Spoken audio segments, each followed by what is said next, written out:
Premier League half-time, presented by Volkswagen with you here on NBCSN. An intriguing scoreline at Wembley.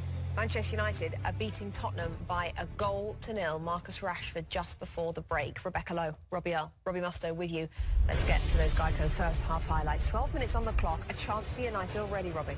Yeah, I mean, it was fascinating. It really was. And Lingard here just can't control his shot there. But opportunities, United, every time they won the ball and it turned over in transition. Again, a great example right here. There's a lot of space for Martial. The fullbacks are out of the picture for Spurs. That's the story of the first 45 minutes. We know about United's ability to break with the pace that they have, and we saw that multiple times in the first half. What about this effort, Anthony Martial? Same situation, fullback for Spurs, giving it away, out of position. And then Martial here fancies his chances, good little bit of quick feet, but just can't get enough power on that strike. 38 minutes on the clock, key moment. Musa Sissoko goes down injured. Yeah, and it's a key moment, Rebecca, because he's got the size and strength to match Paul Pogba, which looked like it was a big role of what he was doing today. Wasn't able to stay on the pitch. Eric Lamela came on, there was a reshuffle, and then Manchester United get the goal, and Trippier gives it away. Lingard's in a false nine position, which is new. He wins it, and because the full-backs are high, Rashford now has a one-on-one with the centre-back, exactly what Solskjaer is set up for his team, to get his centre-forward from a wide position running in. Pogba knows it. He gives the assist. Rashford's in, and in the form he's in, right now with the confidence he's got, he finds the back of that United 1-0 up at the break. We came into the game talking about this being a test for Ole Gunnar Solskjaer, asking whether or not he has the tactical nous in a big game to pass the test. So far? So far, absolutely. Absolutely. We both looked at each other and thought, wow, Lingard's playing as a central position and Rashford's on the right-hand side. Why is that?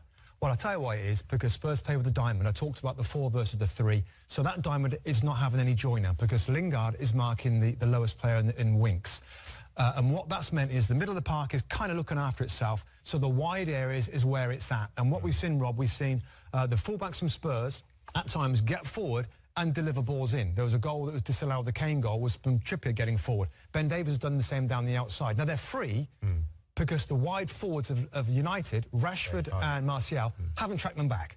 Now, what that means is, that's okay. You might concede with Spurs crossing balls in, but if something goes wrong, then those 2 players will come alive, and that's what we've seen. And Manchester United's biggest threat, Rebecca, is when Spurs have the ball. Because if they're well set up and then they win the ball back, as Lingard did into Pogba, now you get Martial free, now you get Rashford free, and now they're attacking centre-backs in the areas that they want to play. So Manchester United have been brilliantly set up.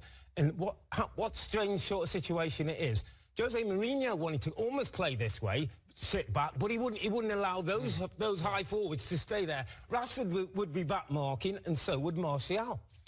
From Mauricio Pochettino's point of view, how does Spurs combat this and get something out of this game? Because they've got to try and get the victory to stay in that title race. Yeah, so he'll be hoping that the fullbacks do better. And they do get across and they find a way to get through there. I mean, it's just going to be difficult now. It's a test for Pochettino. Is he going to continue the same way, where United have got a really good advantage now and their counter-attacks will be even more effective? Or does he do something a little bit different, change that diamond in midfield? You have to wait and see. But Solskjaer, that's good stuff. OK, so both teams then looking for this win. For Manchester United, let's not forget, they're looking to go level on points with Arsenal in 5th spot. Not to mention a 6th straight victory under Ole Gunnar Solskjaer.